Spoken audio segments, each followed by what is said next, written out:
স্বপ্ন পুলসিরাত পার হইতে পারে।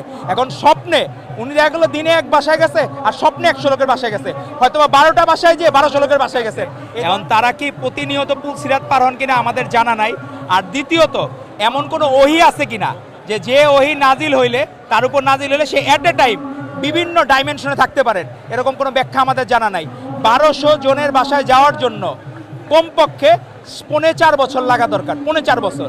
তো উনি নিজে এই মাত্র 2 বছরের ব্যবধানে 4.5 বছরের কিভাবে পার করলেন, 2 বছর এখন হয় নাই, তো 4.5 বছরের কিভাবে পার করলেন আমার জানা নাই।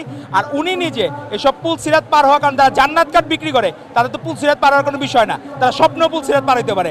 এখন স্বপ্নে উনি দেখা গেলো দিনে এক বাসায় গেছে আর স্বপ্নে 100 লোকের বাসায় গেছে, হয়তো বা 12টা বাসায় যেয়ে 1200 লোকের বাসায় গেছেন। এই ধরনের ব্যাখ্যা তারা ইসলামকে যেভাবে ম্যানিপুলেট করে, ইসলাম তো প্রকাশ্য ধর্ম।